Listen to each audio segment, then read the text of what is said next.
ये कहानी है एक ऐसे CIA एजेंट की जिसने अकेले पूरे करप्ट सिस्टम के खिलाफ आवाज उठाई। उसकी प्लानिंग और हैकिंग की कोई मिसाल नहीं थी। साथ ही वह अलग अलग कंट्रीज में जाकर गैंगस्टर्स को खत्म करता है, सिर्फ अपनी वाइफ का बदला लेने के लिए। उसकी हर प्लानिंग इतनी परफेक्ट होती है कि उससे बचना नामुमकिन था। कहानी की शुरुआत जोनी से होती है, जो अपने घर के एक छोटे से वर्कशॉप में बैठा हुआ था। उसके सामने तार, सर्किट और कई इलेक्ट्रॉनिक पार्ट्स पड़े थे। वह CIA के लिए हैकिंग का काम करता था और टेक्नोलॉजी के मामले में उसका जवाब नहीं था। खाली समय में भी वह कुछ न कुछ नया बनाने में लगा रहता था। आज भी वीकेंड के दिन वह एक खास डिवाइस पर काम कर रहा था। तभी उसकी वाइफ लॉरा कमरे में आती है। उसके हाथ में ट्रैवल बैग होता है। वह जोनी को देखकर कहती है कि कुछ ही देर में उसे एयरपोर्ट के लिए निकलना है, लेकिन वह अभी तक अपने काम में ही लगा हुआ है। यह सुनकर जोनी तुरंत अपनी कुर्सी से उठ जाता है। थोड़ी देर बाद लोरा अपनी सारी पैकिंग पूरी करके घर के बाहर आ जाती है। जोनी मुस्कुराते हुए उससे पूछता है कि आखिर वह कितने दिनों के लिए जा रही है। लोरा बताती है कि लंदन में एक बड़ा फंक्शन होने वाला है, जहाँ कई बड़े और अमीर लोग शामिल होंगे। इसी वजह से उसे लगभग 4 दिन वहाँ रुकना पड़ेगा। लोरा की बात सुनकर जोनी का चेहरा उतर जाता है। वह कहता है कि उसके लिए ये 4 दिन बहुत मुश्किल होने वाले हैं। लोरा हंस पड़ती है। दोनों कुछ देर तक बातें करते रहते हैं। उनकी बातों से साफ पता चलता है कि दोनों एक दूसरे से बेहद मोहब्बत करते हैं। इसी दौरान एक कैब उनके घर के सामने आकर रुक जाती है। लोरा जोनी को गले लगाती है और फिर कैब में बैठ जाती है। जोनी वहीं खड़ा उसे जाते हुए देखता रहता है। कुछ ही सेकंड में गाड़ी उसकी नजरों से ओझल हो जाती है और माहौल एकदम शांत हो जाता है। अगले दिन सोमवार होता है। जोनी हमेशा की तरह CIA के मुख्य दफ्तर पहुंचता है। बिल्डिंग के अंदर दाखिल होने से पहले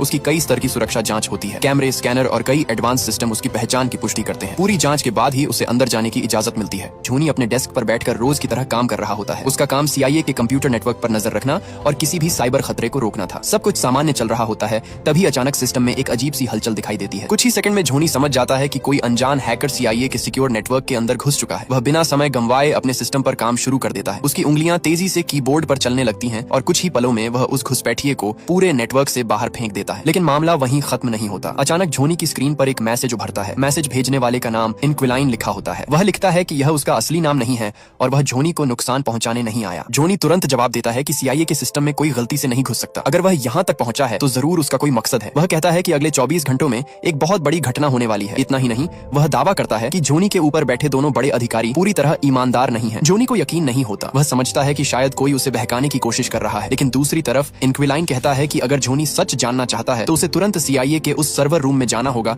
जहां एजेंसी का सबसे अहम कंप्यूटर रखा गया है। यह सुनकर जोनी पहली बार सचमुच हैरान हो जाता है, क्योंकि उस जगह की जानकारी बहुत कम लोगों को थी। सच जानने के लिए जोनी तुरंत अपनी सीट से उठता है और तेज कदमों से सर्वर रूम की तरफ बढ़ जाता है। वहां पहुंचकर वह मुख्य कंप्यूटर को चालू करता है। शुरुआत में उसका इरादा इंक्विलाइन की लोकेशन पता करने का होता है, ताकि वह जान सके कि यह शख्स आखिर है कौन। लेकिन जैसे ही वह ट्रैकिंग शुरू करता है, उसके सामने कुछ अजीब दिखाई देता है। सिस्टम के अंदर पहले से एक छिपा हुआ प्रोग्राम एक्टिव हो जाता है। अगले ही पल उसकी स्क्रीन पर कई गुप्त फाइलें और रिपोर्ट्स खुलने लगती हैं। ये देखकर जोनी पूरी तरह चौंक जाता है। इन दस्तावेजों में ऐसे राज छिपे थे जिन्हें केवल कुछ बड़े अधिकारी ही जानते थे। रिपोर्ट्स के अनुसार कुछ साल पहले हुए कई बड़े धमाकों के पीछे आतंकवादी नहीं, बल्कि एजेंसी के अंदर मौजूद कुछ लोग शामिल थे। सबसे हैरान करने वाली बात यह थी कि उन फाइलों में रूसो और LB के नाम भी जुड़े हुए थे। अब जोनी के चेहरे का रंग बदल चुका था। उसे समझ आ गया कि इंक्विलाइन कोई साधारण हैकर नहीं है। उसके पास ऐसी जानकारी थी जो शायद CIA के बहुत कम लोगों के पास होगी। जोनी तुरंत मैसेज भेजकर पूछता है कि अगला हमला कहाँ होने वाला है। इंक्विलाइन जवाब देता है कि हमला लंदन में होगा, लेकिन सही जगह उसके पास भी नहीं है। फिर जोनी उससे उसका असली नाम पूछता है। जवाब में केवल इतना लिखा आता है, अभी नहीं, सही वक्त आने पर सब पता चल जाएगा। यह पढ़कर जोनी की बेचैनी और बढ़ जाती है। वह तुरंत सर्वर रूम से बाहर निकलता है। बाहर आते ही उसकी मुलाकात उसके करीबी दोस्त एलेक्स से होती है। एलेक्स जोनी का चेहरा देखकर पूछता है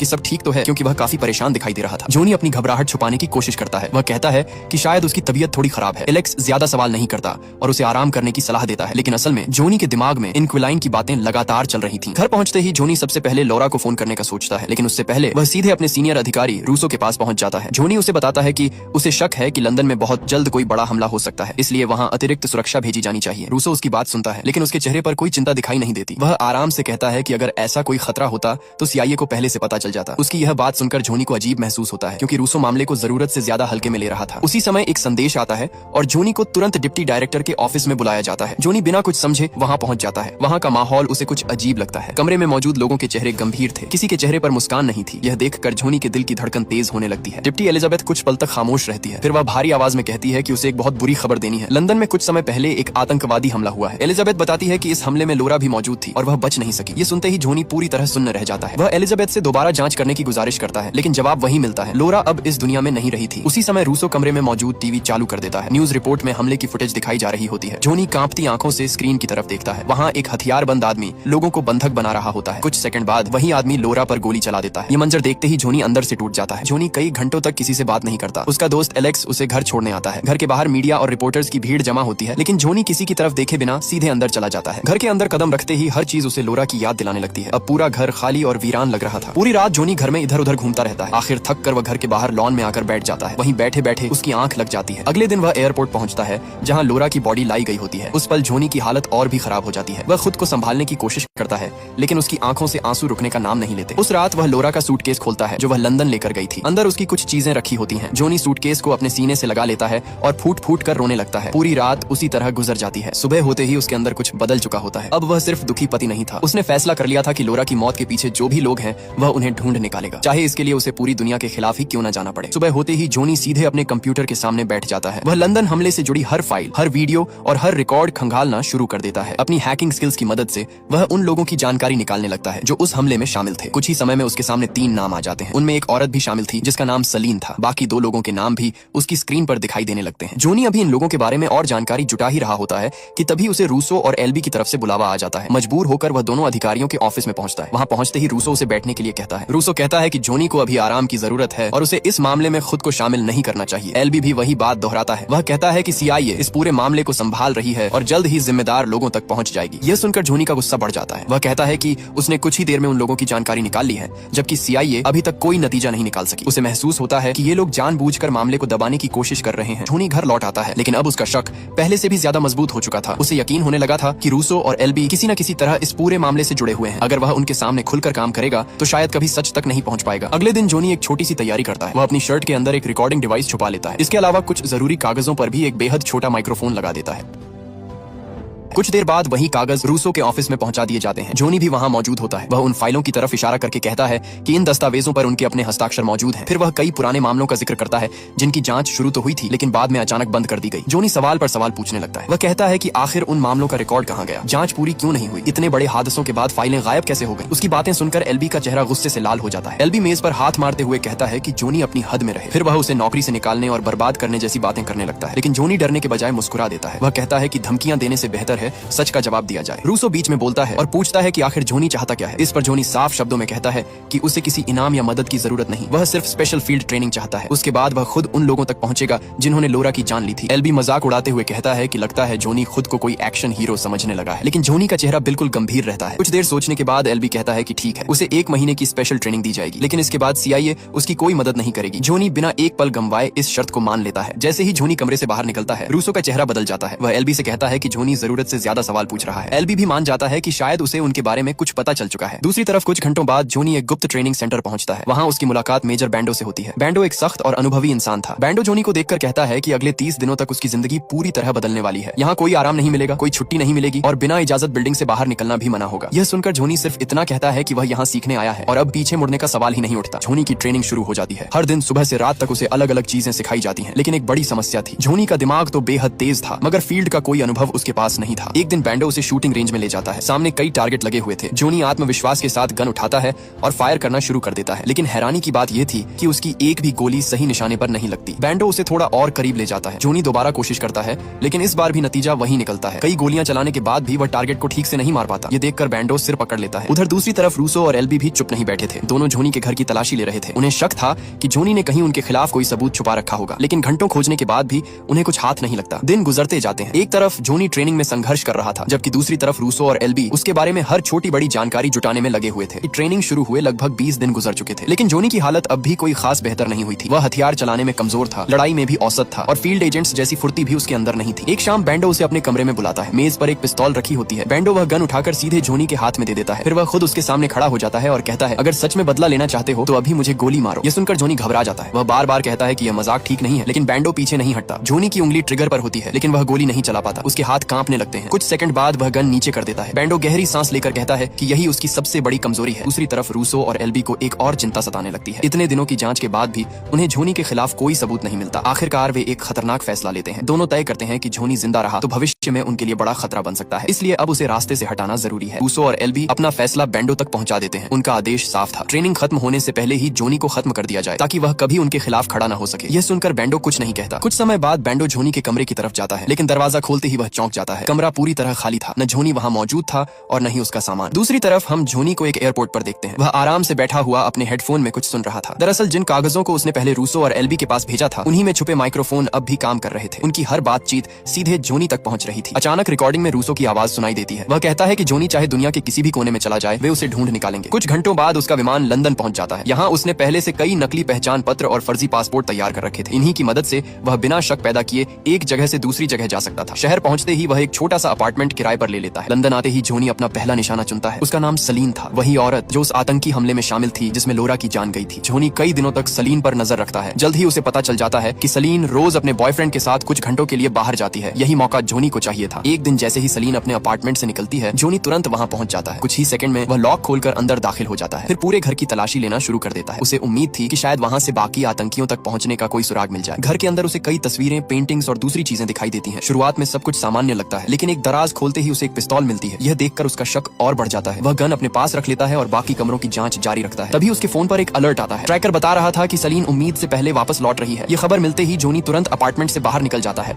और थोड़ी दूरी पर छिपकर इंतजार करने लगता है। कुछ मिनट बाद सलीन अपने बॉयफ्रेंड के साथ वापस आती है। जैसे ही दोनों अंदर जाते हैं, जोनी भी उनके पीछे पहुंच जाता है। वह गन निकालकर सलीन की तरफ तान देता है। जिस बदले के लिए वह हजारों किलोमीटर दूर आया था, उसी बदले का पहला कदम उठाने में उसके हाथ कांपने लगते हैं। आखिरकार वह बिना गोली चलाए वहां से भाग निकलता है। बैंडो की बात सच साबित हो चुकी थी। सही वक्त आने पर भी जोनी फैसला नहीं कर पा रहा था। जोनी तेजी से अपने अपार्टमेंट पहुंचता है। उसका दिल जोर जोर से धड़क रहा था। उसे खुद पर गुस्सा आ रहा था कि इतना करीब पहुंचने के बाद भी वह कुछ नहीं कर सका। कमरे में पहुंचते ही वह इंक्विलाइन से संपर्क करने की कोशिश करता है। वह कई संदेश भेजता है, लेकिन इस बार कोई जवाब नहीं आता। अगले दिन जोनी एक नया तरीका अपनाता है। उसे पता चलता है कि सलीन एक मेडिकल चेकअप के लिए आने वाली है। वह पहले ही उस क्लिनिक में पहुंच जाता है और चुपके से वहां मौजूद कंप्यूटर सिस्टम में वायरस छोड़ देता है। कुछ ही मिनटों में पूरे क्लिनिक का नेटवर्क बंद हो जाता है। सिस्टम खराब होते ही डॉक्टर और स्टाफ समस्या ठीक करने के लिए बाहर भागते हैं। इसी मौके का फायदा उठाकर जोनी उस कमरे में पहुंच जाता है जहां सलीन अकेली बैठी थी। अंदर जाते ही वह दरवाजा बंद कर देता है और एक बेहोश करने वाला पाउडर हवा में छोड़ने लगता है। सलीन घबराकर पूछती है कि वह कौन है और क्या चाहता है। जोनी बिना समय गंवाए लिसांद्रो और मोनिसेंट के बारे में पूछता है, लेकिन सलीन साफ इनकार कर देती है। वह कहती है कि उसे कुछ नहीं पता। इसी दौरान पाउडर अपना असर दिखाने लगता है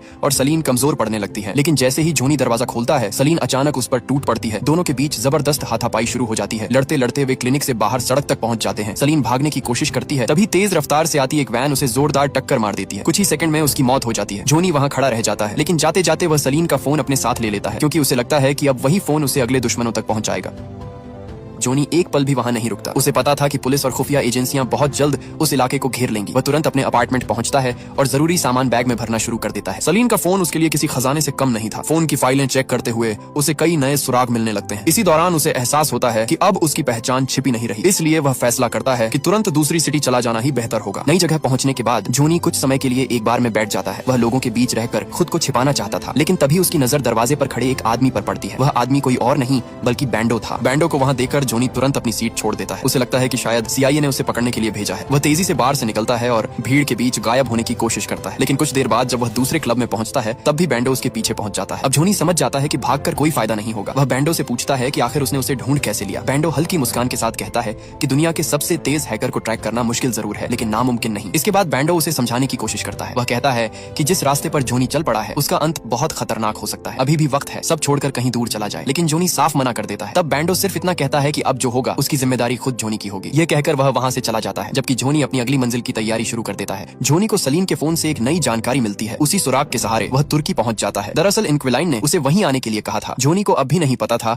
कि इस रहस्यमयी शख्स की असली पहचान क्या है। बताई गई लोकेशन पर पहुंचते ही जोनी हैरान रह जाता है। उसके सामने कोई आदमी नहीं बल्कि एक युवा औरत खड़ी होती है। जोनी उससे पूछता है कि वह सीआईए जैसे मजबूत सिस्टम तक कैसे पहुंची। तब सारा एक दर्दनाक सच बताती है। वह कहती है कि उसका पति भी पहले खुफिया दुनिया से जुड़ा हुआ था। उसने रूसो और एल्बी के कई राज्य जान लिए थे, लेकिन सच सामने लाने की कोशिश में उसकी जान ले ली गई। सारा बताती है कि अपने पति से ही उसने हैकिंग और साइबर सिस्टम की कई बातें सीखी थी। उसी ज्ञान की मदद से वह सीआईए के नेटवर्क तक पहुंची। फिर उसने जोनी को चुना, क्योंकि उसे पता चल चुका था कि लंदन हमले में उसकी पत्नी लोरा भी मारी गई थी। सारा कहती है कि शुरू में उसका मकसद सिर्फ रूसो और एल्बी की योजनाओं को बिगाड़ना था, लेकिन अब मामला उससे कहीं आगे बढ़ चुका है। यह सुनकर जोनी पहली बार महसूस करता है कि इस लड़ाई में वह अकेला नहीं है। सारा और जोनी तुर्की के एक बड़े होटल में पहुंचते हैं। वहां उनका अगला निशाना मौजूद था। उसका नाम मोनिसेंट था, वही आदमी जिसने लंदन हमले की योजना बनाने में अहम भूमिका निभाई थी। जोनी जानता था कि अगर उसे लिसांद्रो तक पहुंचना है तो पहले मोनिसेंट से जानकारी निकालनी होगी। होटल पहुंचते ही जोनी चुपके से अपनी तैयारी शुरू कर देता है। वह स्विमिंग पूल के सिस्टम के साथ छेड़छाड़ करता है और वहाँ एक खास मशीन फिट कर देता है। बाहर से सब कुछ बिल्कुल सामान्य दिखाई देता है, लेकिन असल में वह एक जाल बिछा चुका था। उसी दौरान सारा उसे एक और खबर देती है। वह बताती है कि वहाँ सिर्फ मोनिसेंट ही नहीं बल्कि 2 और खतरनाक लोग भी मौजूद हैं। उनमें से एक CIA से जुड़ा हुआ था और दूसरा रूस की खुफिया दुनिया का आदमी था। यह सुनकर जोनी और ज्यादा सतर्क हो जाता है। कुछ देर बाद मोनिसेंट रोज की तरह अपने आलीशान स्विमिंग पूल में तैर रहा होता है। तभी जोनी वहाँ पहुंच जाता है। जोनी बिना घुमाए सीधा सवाल करता है। वह लिसांद्रो की लोकेशन मांगता है। पहले तो मोनिसेंट अकड़ दिखाने की कोशिश करता है, लेकिन तभी जोनी अपने लगाए हुए जाल को एक्टिव कर देता है। पूल का मजबूत शीशा धीरे धीरे टूटने लगता है। ये देखकर मोनिसेंट के चेहरे का रंग उड़ जाता है। अब मौत को सामने देखकर उसकी सारी हिम्मत खत्म हो जाती है। वह डर के मारे लिसांद्रो का ठिकाना बता देता है, लेकिन जानकारी देने के कुछ ही पल बाद शीशा पूरी तरह टूट जाता है। मोनिसेंट नीचे गिरता है और उसकी मौत हो जाती है। जोनी वहाँ से निकलने लगता है, लेकिन मामला इतना आसान नहीं था। कुछ ही देर में 2 लोग उसके पीछे पड़ जाते हैं। उनमें से एक जॉनसन था जो रूसी खुफिया एजेंसी से जुड़ा हुआ था। दूसरा बैंडो था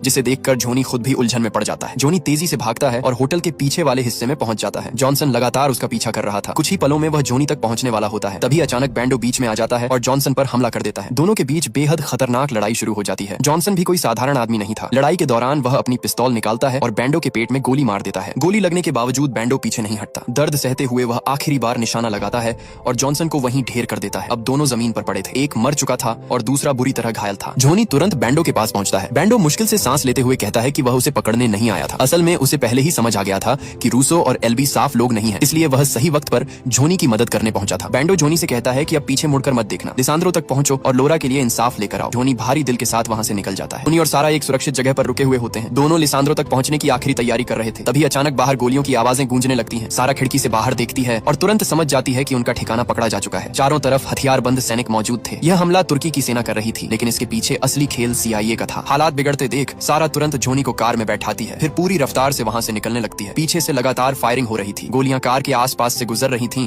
लेकिन सारा बड़ी समझदारी से गाड़ी संभाल रही थी। कुछ देर तक सब ठीक चलता है, लेकिन तभी एक गोली सीधी सारा के सीने में लग जाती है। स्टीयरिंग पर पकड़ ढीली पड़ जाती है। कांपते हाथों से वह सारा को बगल वाली सीट पर लिटाता है। किसी तरह वह पीछा कर रहे सैनिकों से बच निकलता है और सीधे एयरपोर्ट की तरफ बढ़ जाता है। एयरपोर्ट पहुंचकर जोनी आखिरी सुराग का पीछा करने का फैसला करता है। अब उसके सामने सिर्फ एक नाम बचा था, लिसांद्रो, वही इंसान जो इस पूरे खेल का सबसे खतरनाक मोहरा था। जोनी विमान के जरिए उस जगह पहुंच जाता है जहां लिसांद्रो छिपा हुआ था, लेकिन जैसे ही वह अपनी मंजिल के करीब पहुंचता है, पीछे से कोई उस पर हमला कर देता है। जोनी कुछ समझ पाता उससे पहले ही बेहोश हो जाता है। जब उसकी आंख खुलती है तो वह खुद को एक बड़ी बोट पर पाता है। उसके सामने लिसांद्रो बैठा था। उसके आसपास हथियारबंद लोग खड़े थे। साफ था कि अब जोनी पूरी तरह उनके कब्जे में था। लिसांद्रो मुस्कुराते हुए कहता है कि जोनी ने उसके कई साथियों को खत्म कर दिया है, पहले सलीम फिर मोनिसेंट। उसे लगता था कि वह सब कुछ करके बच जाएगा, लेकिन आखिरकार वह खुद उसके जाल में फंस गया। वह कहता है कि लंदन हमले का असली मकसद कुछ और था। लोरा उसकी दुश्मन नहीं थी, वह सिर्फ गलत समय पर गलत जगह मौजूद थी। इसी वजह से उसकी जान चली गई। लिसांद्रो बेशर्मी से कहता है कि अगर किसी को इस पूरे हादसे का श्रेय देना है तो रूसो और एल्बी को देना चाहिए। वही लोग थे जिन्होंने पर्दे के पीछे बैठकर पूरा खेल रचा था। यह सुनकर जोनी को यकीन हो जाता है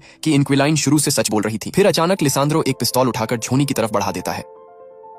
वह कहता है कि अगर इतना ही बदला लेना है तो अभी यहीं उसे गोली मार दे, लेकिन अगले ही पल जोनी पिस्तौल नीचे फेंक देता है। यह देखकर लिसांद्रो भी हैरान रह जाता है। असल में जोनी यहाँ लड़ने नहीं बल्कि जीतने आया था। उसे पता था कि अगर वह गोली चलाएगा तो शायद खुद भी जिंदा नहीं बचेगा, इसलिए उसने पहले ही एक अलग योजना तैयार कर रखी थी। हम देखते हैं कि लिसांद्रो की बोट अचानक अपना रास्ता बदलने लगती है। बोट का कंट्रोल सिस्टम ठीक से काम नहीं कर रहा था। लिसांद्रो के लोग मशीनें चेक करने लगते हैं, लेकिन तब तक बहुत देर हो चुकी होती है। जोनी मुस्कुराते हुए बताता है कि उसने काफी पहले ही इस बोट के सिस्टम में घुसकर इसे हैक कर लिया था। उसने बोट की लोकेशन सीधे रोमेनियन सुरक्षा एजेंसियों तक पहुंचा दी थी। अब उनके पास लिसांद्रो के खिलाफ कार्रवाई करने का पूरा कारण मौजूद था। कुछ ही मिनटों में कई सैन्य जहाज बोट को चारों तरफ से घेर लेते हैं। हथियारबंद जवान अंदर घुस जाते हैं। सभी को गिरफ्तार कर लिया जाता है। जोनी आराम से बैठकर पानी पी रहा होता है। इस बार उसने किसी को गोली नहीं मारी थी। उसने अपने सबसे बड़े हथियार यानी अपने दिमाग का इस्तेमाल किया था। थोड़ी देर बाद वह अधिकारियों को पूरी जानकारी देता है और सुरक्षित अमेरिका भेज दिया जाता है। अमेरिका पहुंचने के बाद जोनी सारी जानकारी संबंधित अधिकारियों को सौंप देता है। उसके पास ऐसे सबूत मौजूद थे जो रूसो और एल्बी की असलियत दुनिया के सामने ला सकते थे। अब सच ज्यादा समय तक छुप नहीं सकता था। कुछ समय बाद हम एक प्रेस कॉन्फ्रेंस देखते हैं। वहाँ CIA की डिप्टी एलिजाबेथ मीडिया को बताती है कि एजेंसी के अंदर मौजूद कुछ लोगों ने अपने पद का गलत इस्तेमाल किया था। जांच में कई चौंकाने वाले तथ्य सामने आए हैं। एलिजाबेथ यह भी बताती है कि इस पूरे मामले का सच बाहर लाने में एक व्यक्ति ने सबसे बड़ी भूमिका निभाई। वह व्यक्ति कोई और नहीं बल्कि जोनी था। उसी की दी हुई जानकारी और सबूतों की वजह से असली दोषियों तक पहुंचा जा सका। यह सब देखकर जोनी को पहली बार सुकून महसूस होता है। लोरा अब वापस नहीं आ सकती थी, लेकिन उसके कातिल कानून के शिकंजे में आ चुके थे। दोस्तों, उम्मीद है अभी तक आपने वीडियो को लाइक और चैनल को सब्सक्राइब कर दिया होगा और कमेंट में जरूर बताना कि क्या आप भी किसी से इतना प्यार करते हैं जितना जोनी ने लोरा से किया था।